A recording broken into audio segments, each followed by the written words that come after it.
Hi, it's Katrina. Unknown Man E.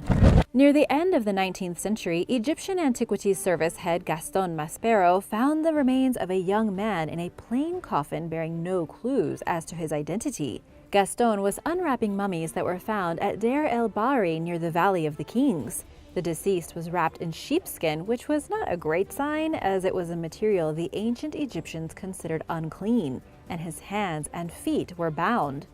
But the strangest thing of all was that he appeared to be screaming, and strangely enough, the man was not traditionally mummified, as evidenced by the lack of an incision on his left abdomen indicating the removal of internal organs. Gaston and other experts at the time concluded that he was poisoned to death, asphyxiated, or met some other sort of foul play. This was very clearly a dishonorable death.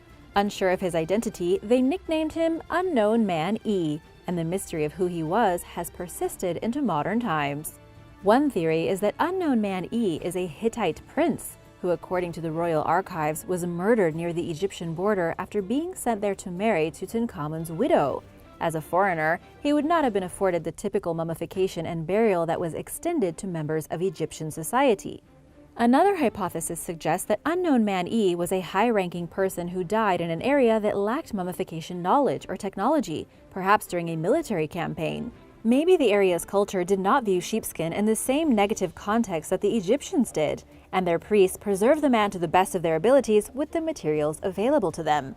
A third theory proposes that the mummy is Ramses III's son, Prince Pentewere, who participated in a conspiracy against his father and was among the conspirators who were caught and executed. Modern experts are unfortunately no closer than they were a century ago to identifying the individual. Bob Breyer, a researcher and contributing editor to Archaeology, had the opportunity to examine Unknown Man E in 2006. He detailed his findings in a report, stating that he cannot state with certainty who the mummy is, but out of all of the suggested identities, that it best matches the description of the treacherous prince. The unknown artifact. Someone donated this strange-looking object to the Michigan Historical Museum around 1913, in the early days of the museum. But the curious thing is that nobody knows what it is. Is it part of a boat, a piece of equipment, some kind of weaponry? The museum has posted a video describing it, asking anyone who can identify it to let them know. Crafted from wood, the 1-foot-long item has a handle on one end. It is slightly pointed on the other end and measures approximately 6 inches wide by 6 inches tall. The round circular things are not objects inside, but circular wood pieces that were nailed onto the outside. There are no openings on the artifact, indicating that it was not made to put anything inside, as far as we know. It appears as though nobody made or kept any proper records documenting the object, which could partially explain why modern researchers have failed to determine what it is. Back in the day, when the object was donated, maybe everyone already thought it was obvious. Little is known about its origins other than the item came from the Fayette Historic Town Site, a mining ghost town located on Michigan's Upper Peninsula that manufactured charcoal pig iron between 1867 and 1891. It's one of several objects that make up a collection of unidentified artifacts at the Michigan Historical Museum in Lansing. What do you think it could be? Let me know in the comments below. Neolithic stone balls. Throughout Scotland and in some other parts of Europe, hundreds of carved stone balls dating as far back as 5,000 years have been popping up all over the place. Their appearances vary, with some bearing intricate patterns and others featuring carved knobs, pyramids, and other designs. Most are around the same size, measuring about 2.75 inches in diameter. Experts are at a loss to explain the purpose of these Neolithic artifacts, but are still determined to figure it out. The National Museum of Scotland recently announced that new efforts are underway to get to the bottom of the mystery by searching through hundreds of documents relating to discoveries of the stone balls, using virtual technology, and searching for missing and undiscovered artifacts. Unfortunately, while researchers know that many of the balls were found in Aberdeenshire, for example, they don't know the exact locations, which would help when it comes to learning more about them. Additionally, some people who found the artifacts in the past likely underestimated their historical value and just did all kinds of stuff with them, leading experts to believe that there are some stone balls out there that have long been overlooked by their owners. "We are on the trail," Dr. Hugo Anderson Weimark, who is heading the research, told the Herald. "We are working on trying to track down a couple that are known to exist. One was last seen in 1896 and the other in 1908, and there are probably a few that were found and taken away because people didn't know what they were. He added that Scottish law requires people to report archaeological finds, so if you have a decorated stone ball in your yard or something, you know what to do. The most recent discovery of a stone ball was found among a collection of flint tools in 2018. Anderson Weimark and his team hope that more will surface as their investigation unfolds. Sanchingui gold mask. Archaeologists have just uncovered a gold mask dating back 3,000 years. It was just one of 500 treasures and artifacts found in a recent cache of finds from the ancient Sanchingui. Uncovered in a collection of 6 newly discovered sacrificial pits, it weighs roughly 0.6 pounds and is estimated to contain 84% gold. In recent decades, archaeologists in southwestern China's Sichuan province have excavated troves of artifacts belonging to the enigmatic Bronze Age culture. A local farmer accidentally discovered the first known artifacts during the 1920s, but proper excavations did not begin until 1986. Altogether, over 50,000 artifacts have been recovered. Located throughout a 4.6 square mile area in the modern-day city of Guanghan, the site tells of a wealthy and powerful civilization that thrived in the 12th and 11th centuries BC. Other discoveries include objects made from ivory, bone, gold, and jade, as well as a bronze vessel featuring an owl pattern and a wooden box that has yet to be opened. Silk fibers found at the site indicate that the culture was one of ancient China's important silk manufacturers, according to excavation leader Tang Fei.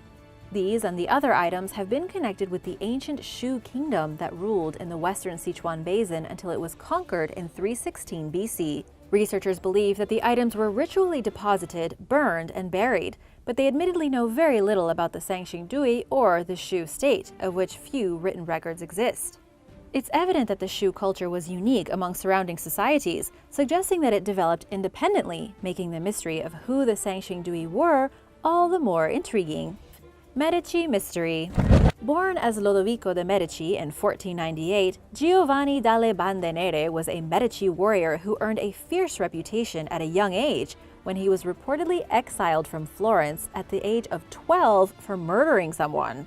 His violent spirit made him an excellent mercenary and military captain during the 16th century. He became a legend. Can you imagine your 12-year-old self as a soldier?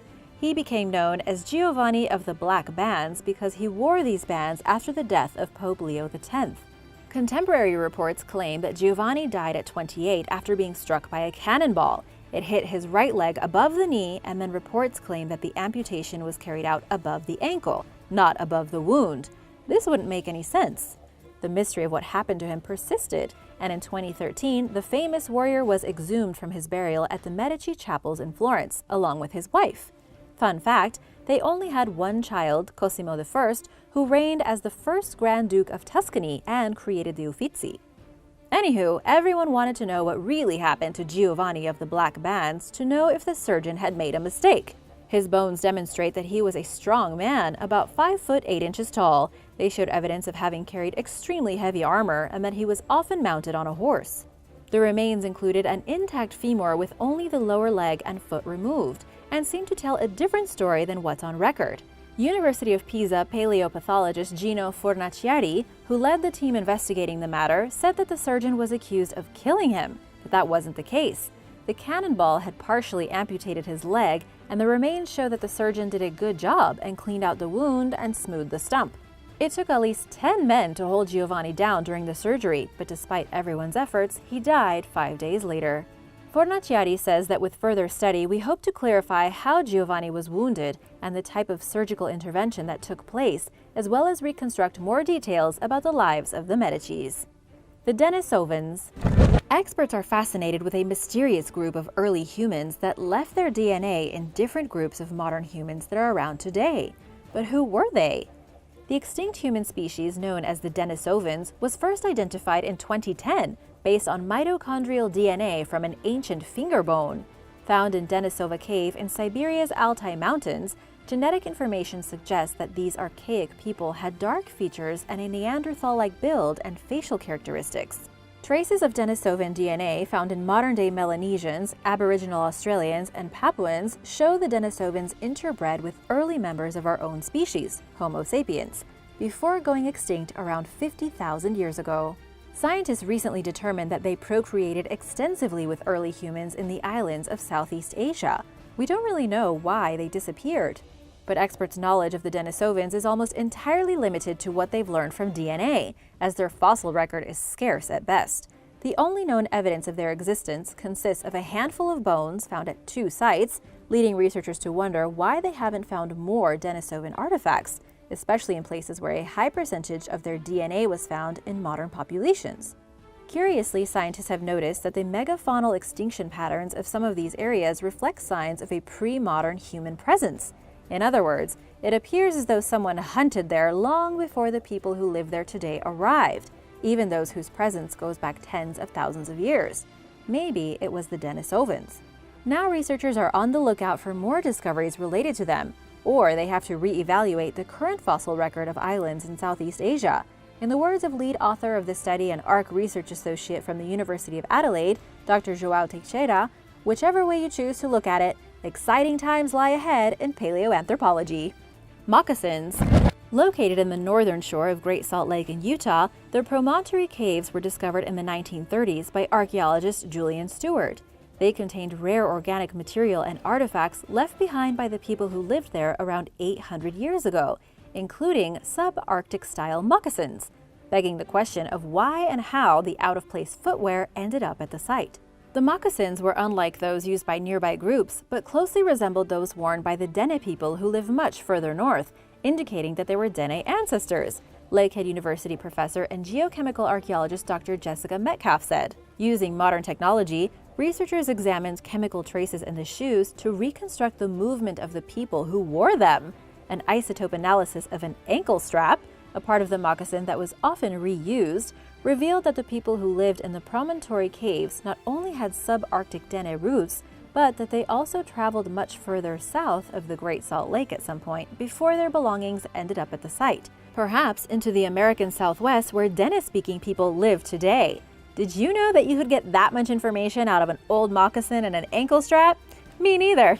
It appears as though Dene connections date back much longer than scientists originally thought, with long-distance migrations starting many centuries ago.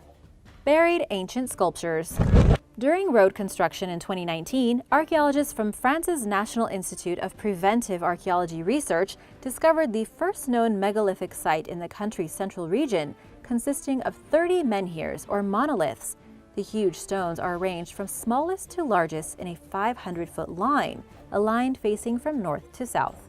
Most of the menhirs are made from locally sourced basalt and are plain in nature, although one limestone megalith was carved in the shape of a person, with small breasts and a chevron that might be forearms. At some point, someone deliberately buried the ancient sculptures, along with an adjacent 4-sided stone cairn that was also found at the site. Measuring 46 feet by 21 feet, the cairn surrounds the burial of a tall man. Evidence shows that people used the site for thousands of years, from the Neolithic period through the Bronze Age, but researchers do not know why someone purposely obscured the monuments from the landscape by burying them. One possibility, according to INRAP archaeologist Ivy Thompson, is that the people using the sites experienced a change in their beliefs, although she conceded in her own words that it may be linked to the disgrace of the community in control of the site, or even something more trivial.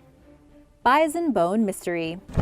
In 2015, archaeologists in Alberta, Canada, discovered a wealth of artifacts left behind by the poorly understood ancient Northern Plains culture of North America. The finds included the bone fragments of 65 or more bison dating back to around 500 BC, who appear to have been butchered in a single event, and over 100 stone points crafted from a type of rock that is only found 620 miles away in North Dakota. The most peculiar artifacts were a series of 8 bison bone arrangements found beneath the layer of scattered bones and tools. Archaeologists raced against the clock to excavate and document the site, located just north of the Montana border, amid evidence of lootings. Everyone's always trying to steal these discoveries. It seems as though the ancient hunters ambushed the bison by herding them into marshy territory surrounded by dunes, giving them limited options for escape. Plus, the 2 different types of projectile points recovered from the site indicate that there were 2 different cultural influences in the area. They resembled the stone points of both the Bisant phase, which are typically found further to the east, as well as the Sonota, who were based in what are now the Dakotas. The discovery of the artifacts is groundbreaking, showing that these groups lived in Alberta around 2,500 years ago, and raise important questions about how and why these cultures migrated north and westward, as well as regarding their trading relationships. Additionally, the presence of bison stone sculptures has researchers wondering what they were for. They may have been ritual offerings, but they also may not have been. Their purpose for now remains a mystery. Mutilated vampire remains. Last year, archaeologists discovered 3 mutilated bodies in a cemetery in western Poland. Dating back to the 13th and 14th centuries, the individuals bore signs of decapitation, deep spine punctures, and a head being wedged between 2 stones, which was done to prevent the dead from rising again by weighing them down. These people were thought to be vampires. They may have had health problems during life that contributed to a stigma against them. 2 of them may have suffered from kyphosis, a bone condition that caused a hunched posture. The 3 graves are quite different from the rest of the cemetery's burials, which are more orderly and organized. Most people were laid to rest with their hands across their chest or by their sides. It was somewhat common throughout medieval Europe for people to believe in vampires and engage in gory burial rituals to prevent them from coming back to life. In addition to wedging someone's head between stones, people sometimes removed a body's legs or pinned their neck down, leaving a sickle across it. Besides accusing those with visible disabilities of being vampires, cholera victims were also targeted, according to archaeologist Leslie Gregorica, who wrote in a paper that the first person to die from an infectious disease outbreak was presumed more likely to return from the dead as a vampire.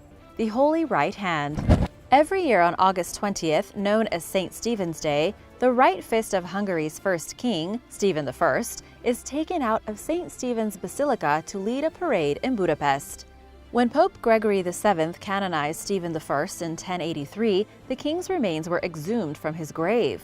His right fist, commonly referred to as the Holy Right or the Holy Dexter, had supposedly remained perfectly intact and had not decayed at all, despite the king having been dead for several decades. The hand was removed and preserved as a religious relic. The arm was believed to have miraculous properties. The following year, in 1084, a cleric named Mercurius stole the Holy Right Hand. At the time, the theft of religious relics, a practice called furta sacra, was common. The stolen hand was recovered shortly thereafter and spent the next several centuries guarded by the Dominican monks in Dalmatia.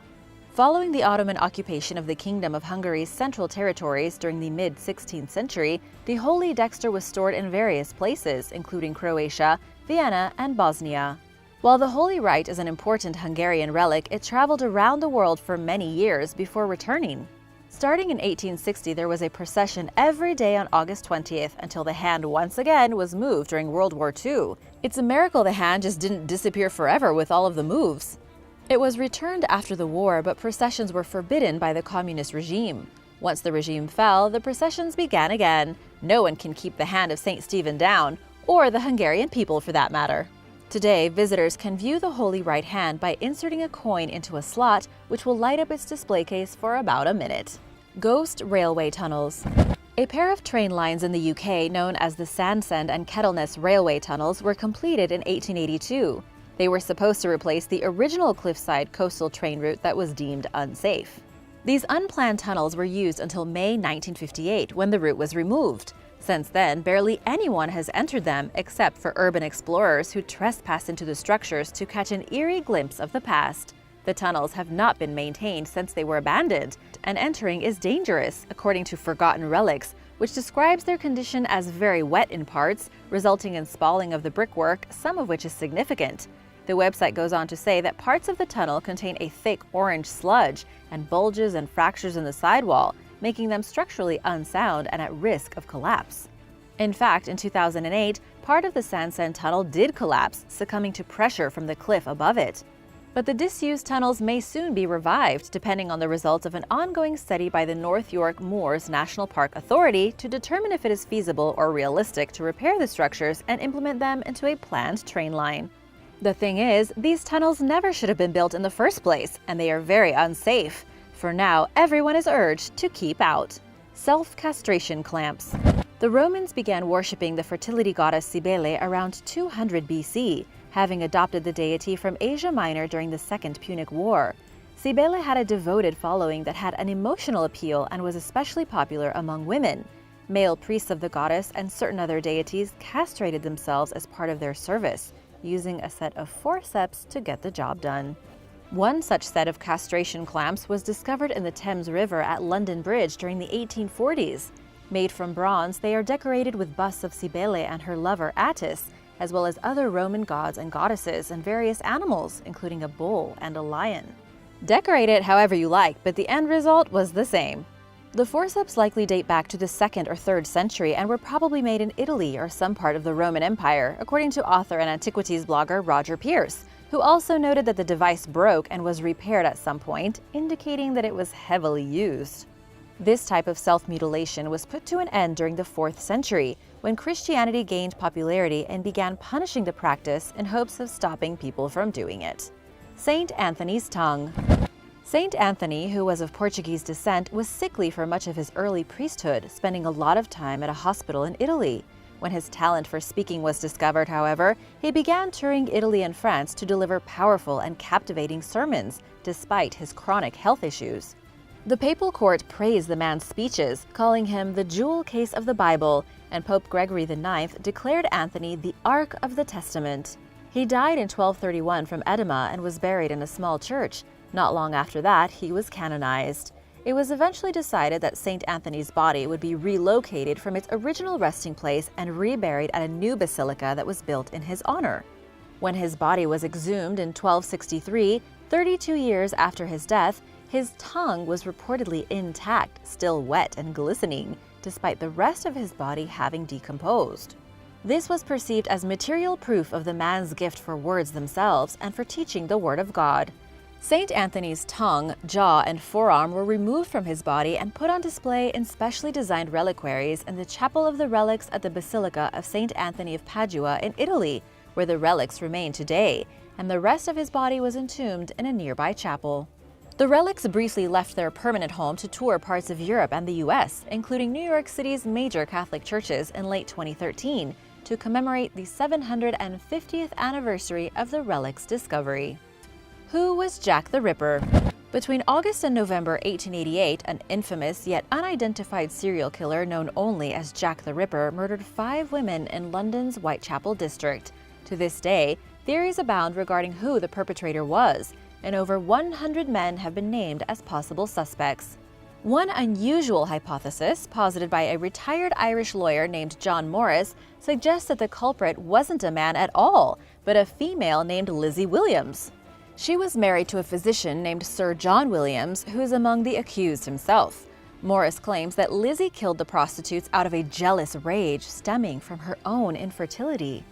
This theory is just one of many regarding Jack the Ripper's true identity, but solid evidence finally surfaced last year when researchers published DNA results of the samples found on the Ripper's 4th victim, Catherine Edowiez's shawl. The investigation identified Aaron Kosminski, a 23-year-old Polish barber, as the likely culprit. Kosminski, who was a primary suspect, vanished following the murders. Until recently, authorities and experts alike could only speculate regarding his guilt. Scientists identified him as the probable murderer by comparing bits and pieces of mitochondrial DNA from the shawl to the genetic information of both him and the victim's living descendants. The DNA information also corroborates the only known eyewitness description of the murder. While all signs point toward Kosminski's guilt, Jack the Ripper's identity remains officially unconfirmed. Shipwreck survivors' remains. The nickname Murder Island is off-putting to begin with, but as you're about to learn, any archaeological discoveries there stand to be infinitely more disturbing. Officially named Beacon Island, but better known by its eerie nickname, the island is located off Australia's west coast. It's the site of a mutiny that occurred in 1629 after a Dutch East India Company vessel, the Batavia, wrecked offshore while en route to the Dutch East Indies, now Indonesia, carrying sailors, soldiers, and civilian passengers. Nearly 300 survivors were stranded at Murder Island, and the mutiny commenced over the following months. Around 100 people died. Many were murdered, while others passed away due to natural causes because trying to survive on a deserted island is hard. In 2017, nearly 400 years after the wreck and the ensuing violence, an international research team discovered a grave containing the remains of 5 individuals who are believed to be Batavia survivors.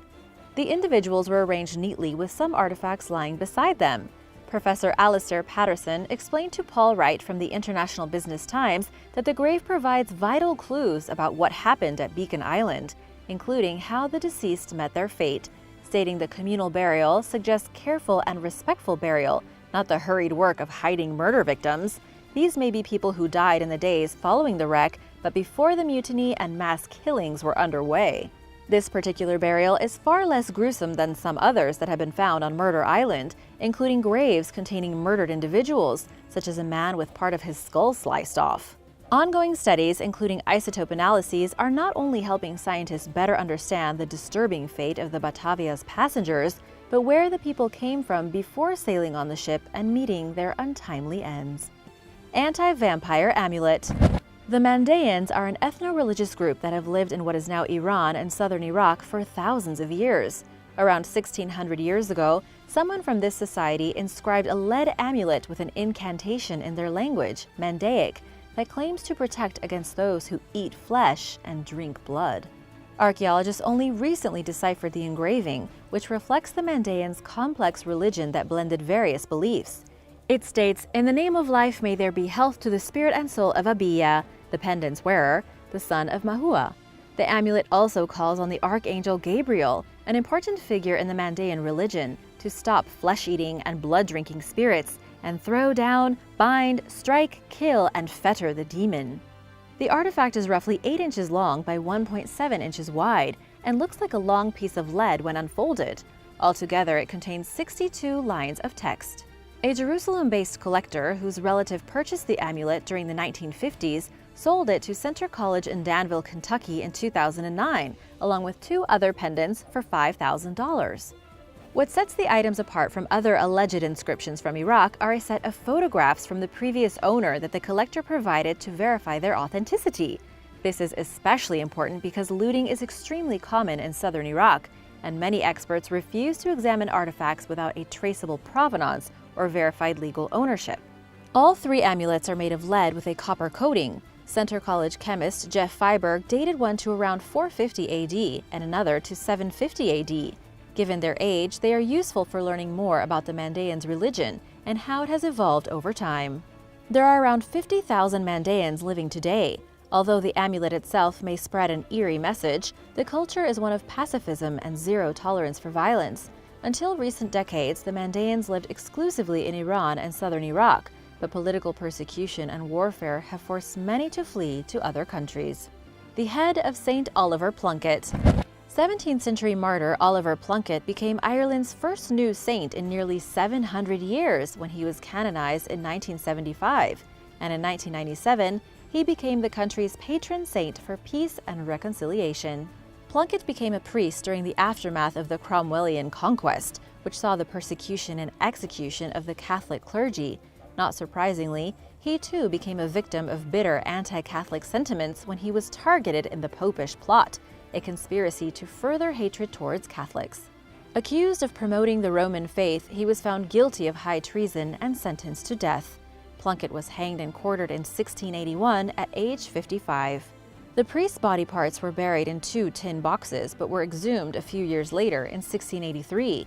From there, they traveled to the Benedictine monastery at Lamspring in Germany. Then, Plunkett's head was transported to Rome, then to Armagh in Northern Ireland. A few of his body parts found their final resting place in 1921 at St. Peter's Church in Drogheda, Ireland, where Plunkett's head remains on display today in a golden shrine. Most of the rest of his body ended up in Downside Abbey, England, while some parts remain in Germany. The crushed sarcophagus. Archaeologists made a rare and shocking discovery during construction work on a natural gas pipeline. In the Jezreel Valley in Israel, they discovered a 3,300-year-old Egyptian sarcophagus complete with human bones and numerous treasures. This was the first time in 50 years that a coffin like this has been discovered in Israel, and it happened completely by mistake. The clay coffin was found with the naturalistic impression of a man's face on the lid. The man was depicted with the Egyptian hairstyle of the time and had his hands crossed over his chest. Surrounding his burial coffin was pottery, storage vessels, and the bones of animals. Within the coffin was the man's skeletal remains, a bronze dagger, and an incredibly rare Egyptian scarab seal from the time of Pharaoh Seti I, with the seal encased in gold and attached to a ring. This type of ring was as significant back then as a Super Bowl ring would be today. The seal featured a winged cobra, a sign of protection for the pharaoh and his name. Archaeologists aren't exactly sure who the coffin belonged to. However, the excavation director, Dr. Ron Berry, has suggested that the remains could have belonged to a wealthy Canaanite, not an Egyptian. The man could have been in service to the Egyptian government, or perhaps was a wealthy local who imitated the same customs as the Egyptians. Woolly mammoth bones. James Bristle, a farmer from Michigan, was working with his neighbor to dig a drainage pipe in his wheat field when he struck something hard with his backhoe. The object was about 8 feet underground, and at first, the farmers thought they had merely hit an old buried piece of wood, probably an annoying old fence post. But after a bit of digging, it turned out that they had stumbled upon a giant bone. They knew immediately that they'd happened upon something great. The bone was far larger than anything that could have belonged to a cow or a horse. Their first thought was that it was a dinosaur bone, so they contacted the University of Michigan Museum of Paleontology, which is conveniently located only 10 miles from where they were. A professor named Daniel Fisher arrived at the farm with a team of 15 students, and they quickly realized that they were looking at one of the best preserved woolly mammoth skeletons ever found. I wish I'd been in that class. That sounds awesome. They dug a huge excavation pit around the discovery, and what they uncovered was nothing short of amazing. In just a single day, the crew managed to excavate 20% of the bones that once belonged to the prehistoric beast. They hoisted the mammoth's huge skull and tusks and carted them away on a flatbed trailer, along with ribs, shoulder blades, and even vertebrae. The remains have yet to be dated, but experts believe the mammoth was a fully grown male that likely lived between 15,000 and 11,700 years ago. They also believe it was probably around 40 years old when it died. To date, only about 30 prehistoric animals have been found in Michigan, but the one in this wheat field was by far the best. The Tomb of Childeric. In May of 1653, a mason was working on a project near the Church of St. Brice in Belgium. He was about 8 feet underground in the darkness with nothing but a pickaxe when he accidentally stumbled upon a huge collection of treasure. There was a gold buckle and at least 100 gold coins, around 200 silver coins, human bones including a pair of skulls, a whole heap of rusted iron, and an amazing sword with a gold grip and a hilt sheathed in a decorated scabbard. And that was only the beginning. There was much more to be found in what would come to be known as the Tomb of Childeric. There were jewels made of gold and garnet, a gold bull's head, and a ring with the name of the king inscribed on it, which helped to identify the mysterious tomb. There were also 300 golden bees. The treasure caused quite the stir, and an archduke and his physician carefully recorded and documented everything in 1655. Then the archduke took the treasure to Vienna, and it was passed on to King Louis XIV of France as a gift. He didn't really appreciate it and stored it away. Since then, most of the artifacts have gone missing, lost and stolen over the years. In 1831, thieves broke into the National Library where a lot of treasure was kept and stole away into the night. They were soon caught and confessed that they had melted down the larger pieces and thrown the rest of it into the Seine. Incredibly, some artifacts were then fished out of the river. About 75 of the 80 kilograms of stolen artifacts were recovered, but many of the missing pieces were from the treasure of Childeric. While most of the treasure is now gone, thankfully we know what it looked like due to the carefully recorded descriptions and copies made in 1655. Some of the bees reappeared, and Napoleon himself took them as his heraldic symbol. Childeric's bees became the new symbol of the French Empire. The most mysterious mummy. During an operation to expand a local street in 2011, workers found the remains of a high-ranking woman from the Ming Dynasty, dating back to over 700 years ago. She was found in excellent condition, about 6 feet underneath the surface of the road. People had been driving over where she rested for decades. The road workers immediately reported the find, and archaeologists came out to excavate. They were extremely surprised at how well preserved she was. Her skin, hair, eyelashes, everything looked like she had just recently died. The woman was discovered inside a pool of brown liquid within her coffin. Whatever the mysterious substance was, the liquid must have been responsible for her fantastic preservation. Her skin and even her clothes were in almost perfect condition. She was found wearing traditional garb from the Ming Dynasty, and her burial also revealed ancient writings and other impressive relics. Her clothes were even made from silk, suggesting she was someone of great wealth and maybe authority. However, even all these years after her discovery, archaeologists are still not entirely sure who the woman was or why she had been given such a remarkable burial. The Jesus Boat. In 1986, two fishermen named Moshe and Yuval Lufan discovered an artifact known as the Ancient Galilee Boat, or the Jesus Boat, sitting at the bottom of the Sea of Galilee in Israel. During a severe drought, they found the boat sticking out from the mud, which was normally covered with water. While at first the fishermen mistook the artifact for a modern fishing vessel, it was in fact a 2,000-year-old boat. Radiocarbon dating placed it at being crafted sometime around 40 BC and 50 AD. The boat measured 27 feet long and was built out of around 10 different types of wood. This indicates that there must have been a wood shortage at the time, or that the boat was made using a lot of different scraps. But what's really interesting is that the style in which the boat was constructed is consistent with the descriptions from Roman authors, the Bible, and even from ancient mosaics of the time. It took the Israel Antiquities Authority 12 days to clear the mud away and get the ancient boat to safety. And since then, some people have been claiming that this very boat is the same one that Jesus and his disciples used in the 1st century AD. And while there is no proof of it, some people are convinced it is sacred. If you want to see it for yourself, you can visit the Ancient Galilee Boat at the Yigal Elon Museum in Israel. Roman Villa in a Barn. A farmer in Wiltshire, UK, was removing the floor in his barn to lay a cable when, to his surprise, he found a mosaic.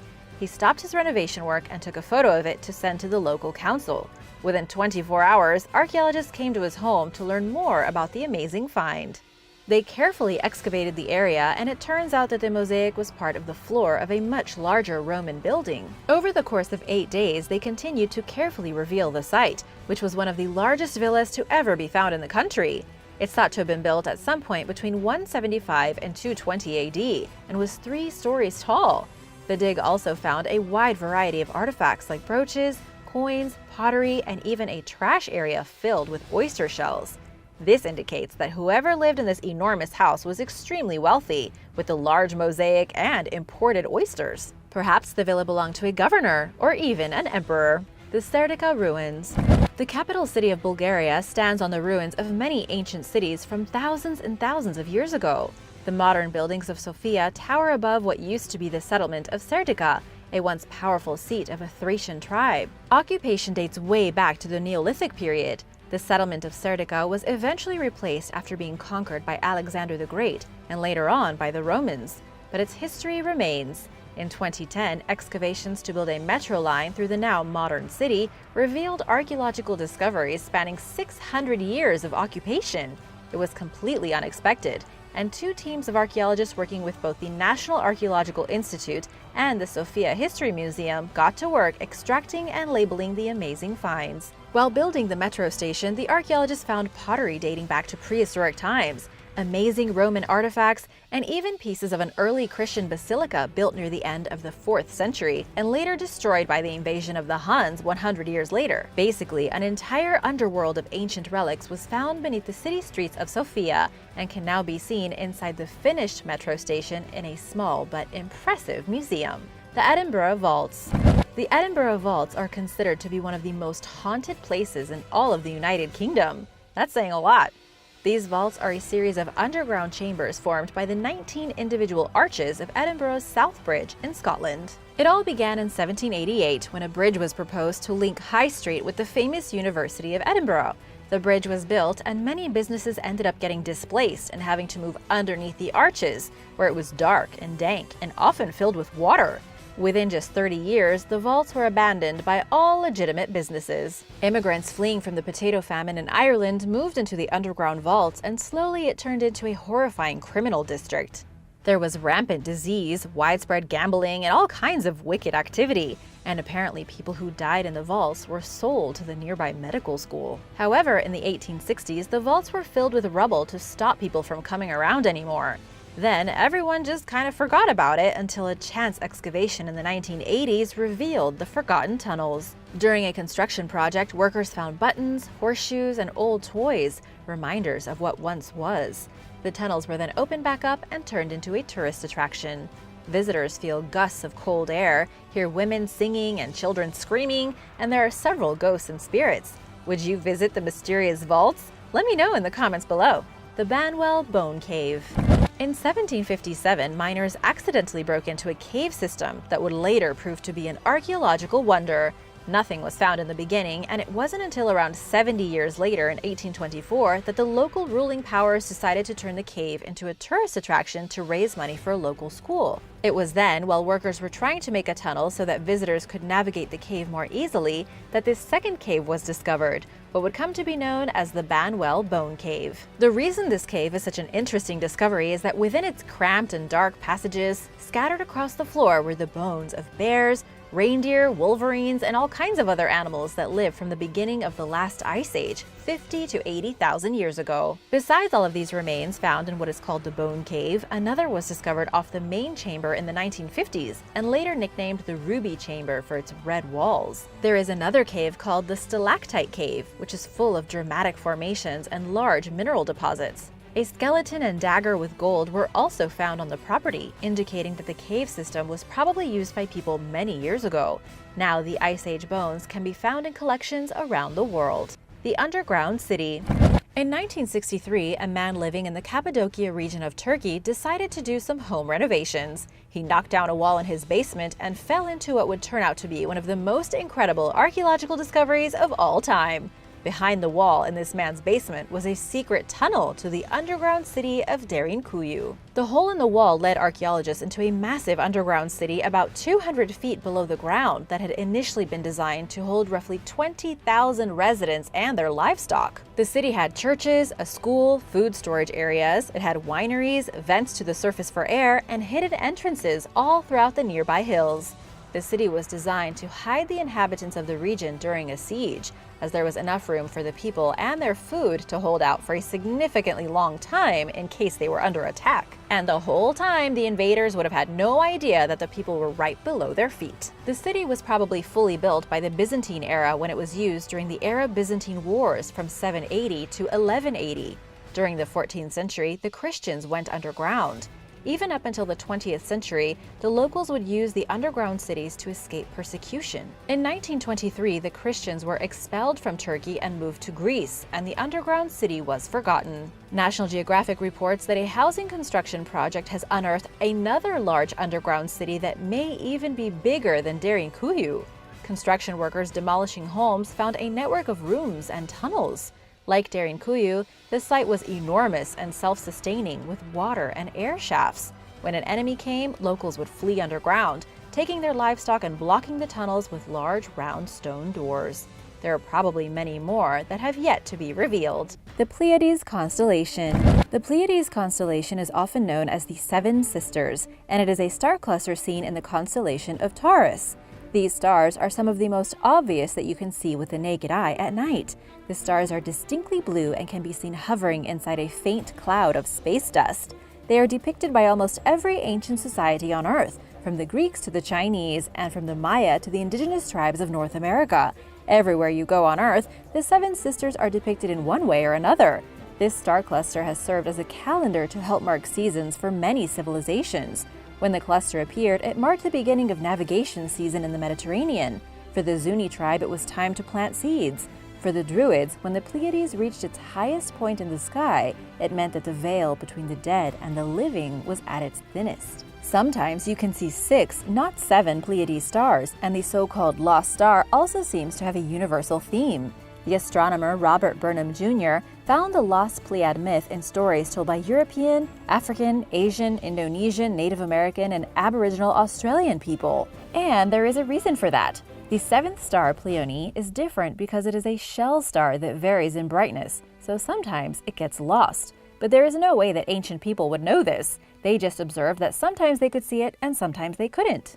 Each culture has a slightly different story behind the stars. In Greek mythology, the Seven Sisters are the daughters of Atlas and Pleione. And in modern science, they are actually considered siblings as well, because they were born from the same cloud of gas and dust 100 million years ago. In Hindu mythology, the stars represent the 6 wives of the 6 sages. Even in the ancient Maori traditions, the stars are seen as a mother with her 6 daughters. The Seven Sisters have been painted on cave walls, displayed in temples, and seen alongside ancient gods all over the earth. But what they all have in common is that they are always depicted as female. But why? This is the big question. Nowhere in the ancient world are the 7 stars of the Pleiades constellation depicted as being men.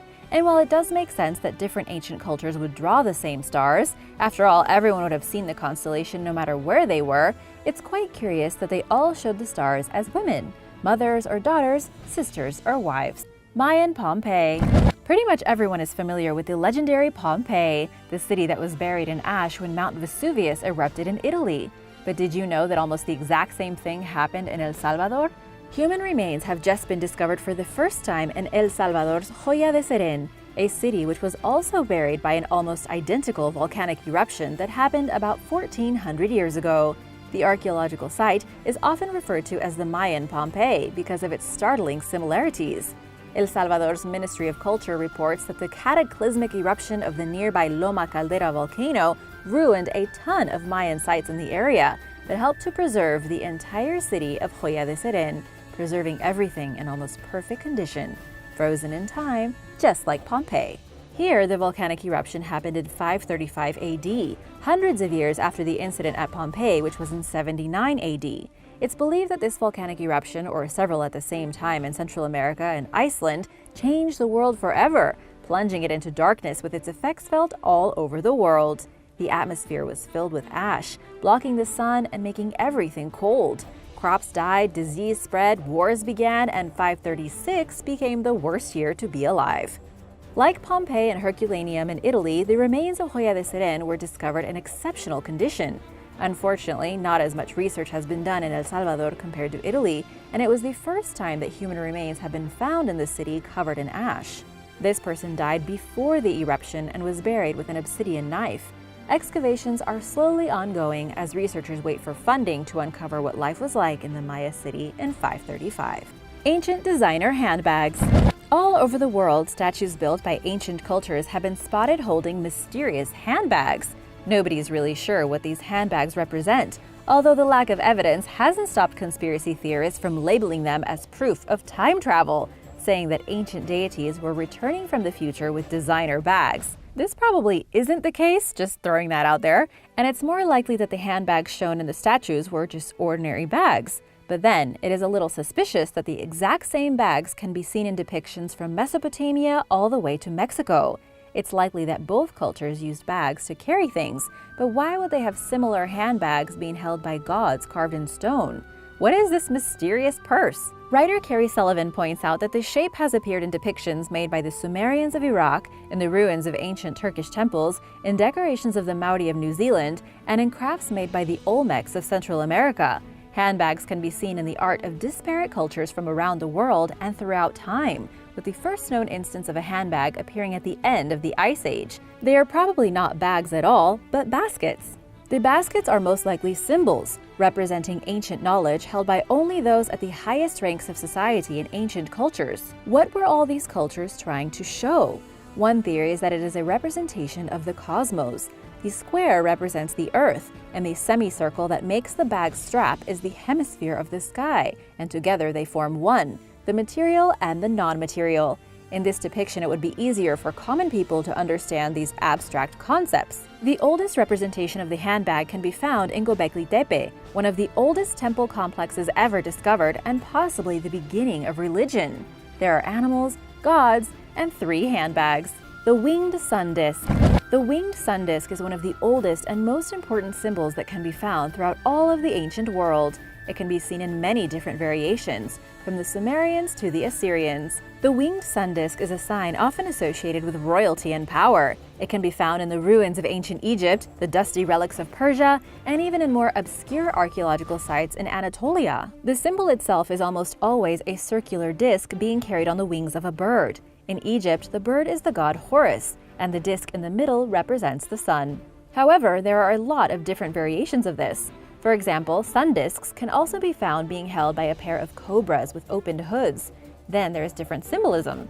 In China, the winged sun disk is a symbol of perfection, while in India it symbolizes a rise to a higher sphere of existence. And then there is even the occult to consider, in which the winged sun disk is a symbol of power and often used with tarot cards. As for its origins, the winged sun disk appeared in the Old Kingdom of Egypt from between 2600 and 2180 BC, before eventually being adopted in Asia at around 2000 BC. The symbol moved into the Kingdom of Judah in the 8th century BC, and it can still be seen in pop culture today.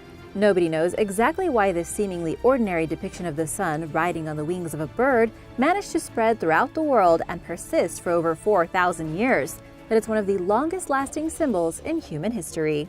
Mummies around the world. The practice of preserving a dead body through mummification was once widespread across all of the earth, and nobody is really sure why. The ancient Egyptians are obviously the most famous for this ritualistic behavior, but it has been practiced everywhere, including Australia, Europe, Africa, North America, and of course, South America. Every region on Earth has practiced mummification, and the practice often went on for thousands of years. It was usually seen as a way to honor the dead, but just where exactly did the idea come from? This is the big question everyone has on their minds, because it almost seems like someone would have needed to teach our ancient ancestors how to do this. Otherwise, it doesn't really make much sense. Why would every culture on Earth instinctively want to preserve their bodies and turn them into mummies? This question has never been answered. From the self-mummification practices of ancient monks to the highly advanced embalming practices of ancient Egypt and the ice mummies of Russia to the Chinchorro people of South America who made mummies 2,000 years before the Egyptians, nobody knows why so many cultures did this in different ways without ever meeting each other. It's something that is just universal that all early civilizations wanted to do, and many people wonder who or what taught them how to do this. Stone circles. Stone circles have been found all over the world, and while Stonehenge in England is definitely the most well-known Neolithic site, it is only one of many. Just in the UK, there are many other standing stones, such as the Callanish stones in Scotland that are believed to be around 5,000 years old and constructed by a society of unknown people. Then there is the Drombeag stone circle in Ireland, which is around 3,000 years old and may have been used for ritual sacrifices. In France, there is an army of around 3,000 megalithic standing stones in Brittany, all of which date back to around 4,500 BC. That's about 7,000 years ago. In South Korea, there is the Gochang Dolmen site, which consists of huge stone structures much like the ones at Stonehenge, only there are thousands of them constructed across the landscape and still standing today. And don't forget the deer stones found scattered across Siberia and Mongolia. There are about 1,200 of these standing stones that were erected around 3,000 years ago and stand roughly 13 feet tall. Then you have those in Spain, Denmark, Morocco, the list goes on and on. The coincidence here is, of course, that ancient civilizations from every corner of the globe constructed eerily similar stone circles, most of which were used for sacrifice, for tracking the stars, and for other things that we are still trying to uncover. Oak Island. Oak Island is one of the most mysterious locations on Earth, with so many artifacts being uncovered from so many different cultures that nobody can make sense of it. Oak Island is located in Nova Scotia, Canada.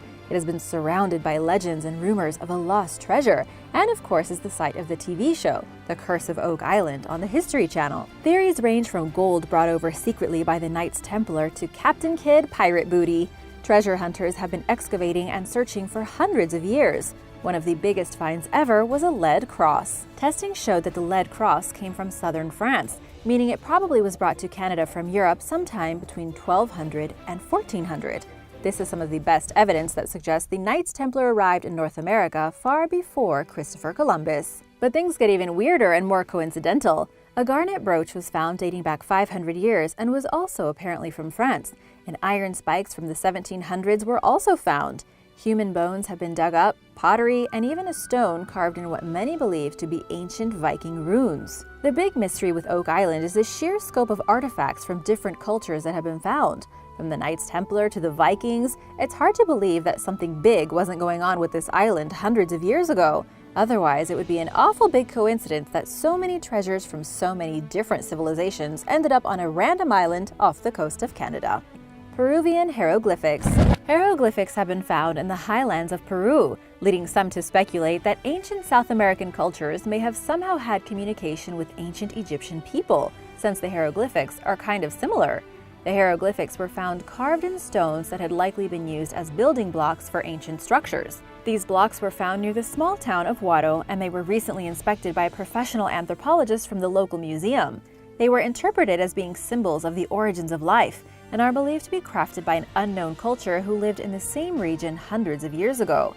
Based on the enormous geoglyphs found in Peru, it is not hard to believe that ancient people in the area would have made smaller hieroglyphics as well. just like the ancient Egyptians. Unfortunately, there are not as many examples of the hieroglyphics in Peru. Many of these civilizations disappeared thousands or hundreds of years ago, and then when the Spanish arrived in the 16th century, they destroyed pretty much everything else. There is no evidence left really as to whether ancient cultures were in contact with each other or not. The swastika. Today, the swastika is a symbol of hate and violence after it was used by the Nazi Party during the Second World War. However, you might like to know that the swastika has a more peaceful and benign origin.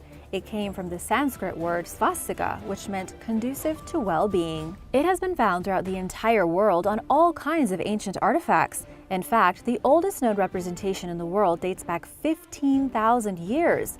It was found in 1908 in Ukraine, carved into the side of a mammoth tusk. It is a cross with each leg bent at a 90-degree angle and has been used by many ancient religions. It was supposed to represent good luck, the infinity of creation, and the revolving sun. It may also have been an ancient fertility symbol. Many cultures adopted it throughout North America and Europe independently. In Eastern Europe, the ancient Vinca culture created these carvings 7,000 years ago. The legendary Illyrians used it to symbolize the sun, and the Mesopotamian Empire stamped the symbol on coins. It was on vases and clothing in ancient Greece, it was used in mosaics in ancient Rome, and there are even depictions of Thor's hammer with this symbol. And of course, the coincidences here can go on forever. It was a popular symbol in Hinduism and Buddhism and can be seen all across Asia even today. In 2007, when German politicians attempted to introduce a swastika ban across the European Union, Hindus strongly opposed the measure on religious grounds. No one has any idea why the symbol became so popular for 15,000 years. Unfortunately, it was ruined when the universal prehistoric religious symbol was taken over by German nationalists to support their idea of an ancient Aryan master race. They took a symbol of good luck and hope and made it stand for hatred and fear. Now there is much debate as to whether the symbol can be reclaimed. Pyramids. The Egyptians, the Mayans, the Mesopotamians, the Nubians, the Aztecs, everyone built pyramids. Pyramids can be found all over the globe, and the amazing thing is that they basically all look identical. According to Smithsonian Magazine, there are over 100 pyramids in Egypt alone. And even though the Egyptian pyramids are the most well-known, they are hardly the most impressive.